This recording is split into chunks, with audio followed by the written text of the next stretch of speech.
Are Russian forces continuing their attack to nowhere, or is this all just part of the Ukrainian plan? I'm Paul, U.S. Army combat veteran. Let's talk about it. So, first off, let's take a look at the frontline map. And the biggest changes you can see here are the exact ones that I told you were going to happen, right? This is the Ukrainian withdrawal from the Arkhangelsk town. And you see that this sort of encirclement here, Ukrainian forces have withdrawn. Likely they've really withdrawn or in the process of withdrawing through Arkhangelsk across this river here. They're likely using the only road to move some of their heavy equipment and their larger logistics stores. And then once that's complete, you'll see the final defensive units pass along this canal and reservoir system, and they'll likely set up positions on the north side of this area, right? And we're seeing exactly that here. This withdrawal is complete, right? The final Russian forces now occupying Ocheretina entirely and occupying a large portion of Arkhangelsk. But again, this is not really beyond anything we thought that the Ukrainians were going to do, right? This is in line with just a good practice for Ukrainian forces. What I did think was kind of interesting is that you can see between Berdichi and Prokhovsky, this tree line here appears to have been seized by Russian forces, right? You could see them surging into this windbreak and trying to make it halfway across this field here. And I'll be the first to tell you that it's pretty unlikely that there's actually Russian forces sitting here. It's more likely that Russian forces are occupying maybe this tree line here, this tree line here, this portion of this tree line, and the Ukrainian forces are likely sitting here along this roadway. Again, we've seen abundantly in this phase of the conflict that sitting on open ground for any length of time is a really bad idea. I'm much more inclined to suspect that this is Russian forces likely conducting these open ground assaults, Ukrainian forces in defensive positions, right, with some of their support vehicles, support drones and the like in Novoprokhovsk.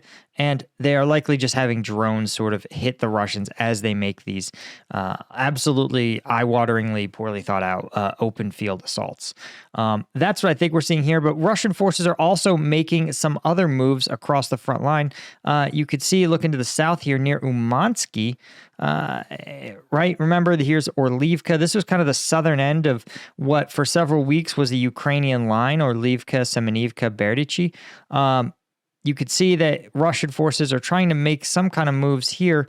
And, you know, the only significance is that this little portion here represents kind of the south end of the Ukrainian defensive lines here, right? Remember, they used this river and reservoir system or canal and reservoir system here as their original defensive line. And while it was penetrated first near Semenivka, they've held out for some time here on Orlivka. And it kind of makes sense why, right? You can see that there is a fair amount of obstacle here, right? This is hard to cross these sort of big obstacles. But again, with Russian forces operating in the northern part of north of them, it's only a matter of time. And it seems like Ukrainian forces, again, probably as part of a planned withdrawal, are beginning to move kind of retrograde relative to this at least this reservoir and canal system here. But again, you can see the same things I do, which is that this is, other than being on the other side of this canal, there's not really a tactical advantage here. And Russia's got its work cut out for it, right? It can maybe move along this road towards Umansky, but beyond that, once they're in Umansky, where can they even go?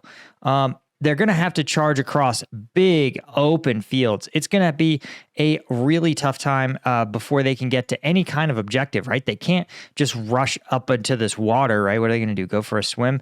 They could maybe try to recross again, go south, but you see how the Russian forces are making gains, but it's not clear to what effect, if that makes sense.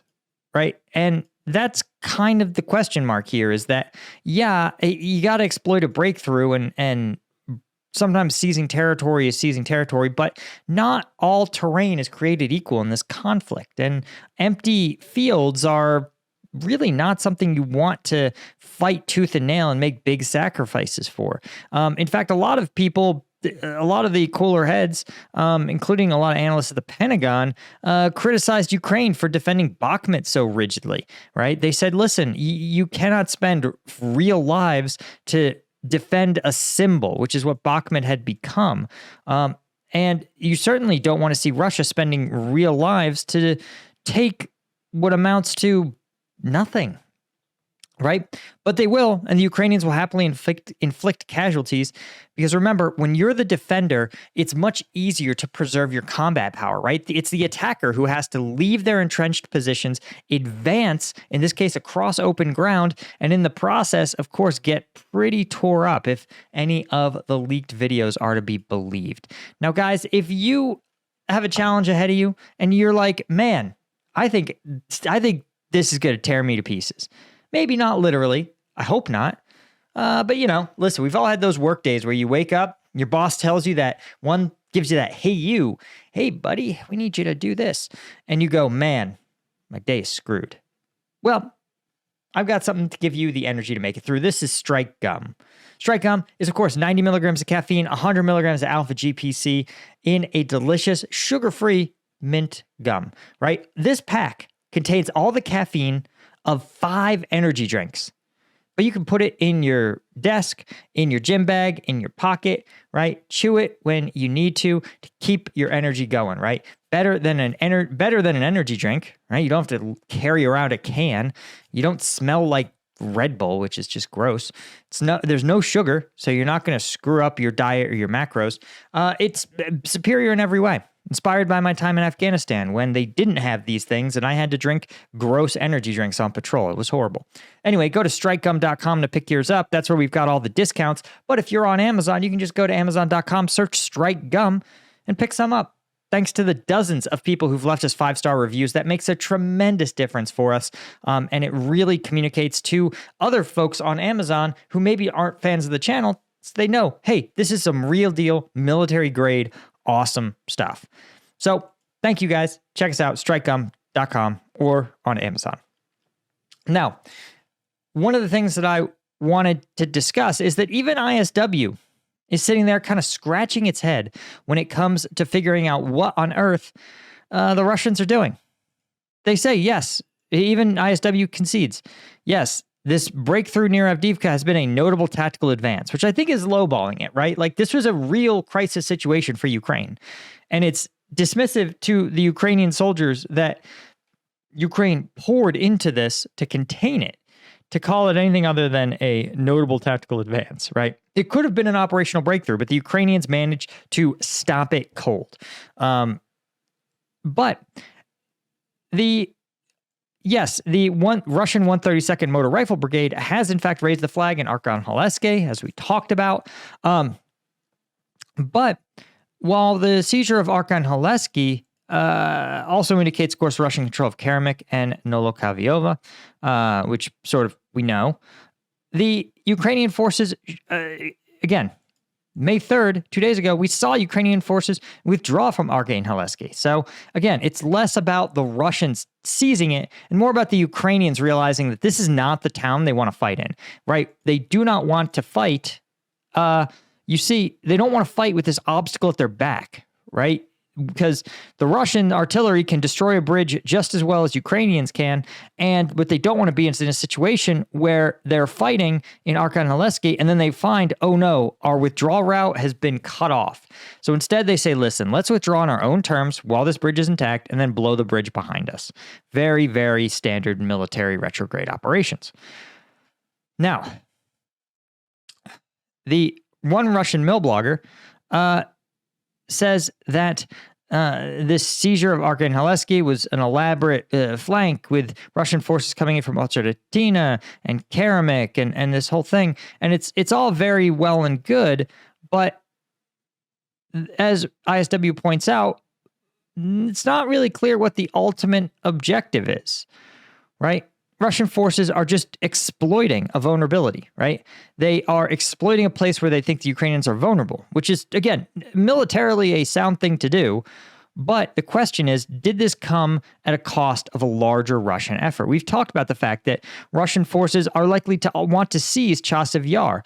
And if their goal is to do it by the 9th, well, they took basically all the forces that would otherwise be engaged in Chasiv Yar and seized these pretty low-value villages here, Arkhangelsk, Olchatina. Collectively, everything that Russia seized before the war, I suspect, had probably less than 10,000 total residents. So these are a series of farming villages, and now that they've seized them, it's not clear that it's opened any doors, any routes to larger targets. You can see here when we zoom out, right? You can see Olchatina is a town of note, but basically there's no other noteworthy towns anywhere within the region. Nothing is nearby. You zoom in and you see these are like little farming villages. I mean, look, there's not even any buildings that the map shows at Loskutuviaski. It looks like there's maybe 1, 2, 3, 4 roads in Novolesandrivka. These are tiny villages, and Ukraine correctly has identified that these aren't worth losing your best brigades to try to hold these. Instead, you're better off just using this as a chance to inflict damage on Russian forces and bleed them out before they can use those same forces to conduct the actual advances on real targets of actual value, right? You could see a major highway here. This would be something Russia would likely aspire to hold. Again, taking Chasiv Yar would allow them to do that. We've heard from other intelligence sources that Russia may be targeting places like Izium, Kupiansk, and even Kharkiv. And if they are instead taking their elite forces, as we've seen in previous videos, and expending them in Olchatina, it's on the Ukrainians to take advantage of this mistake and to inflict the maximum number of casualties. Anyway, guys, that is all I had for you. Thank you so much to the Colonel tier members of CombatVetNews.com, our Lieutenant tier members. I could not do this without you guys. I appreciate you so much, and I will see all you guys in the next one. Cheers.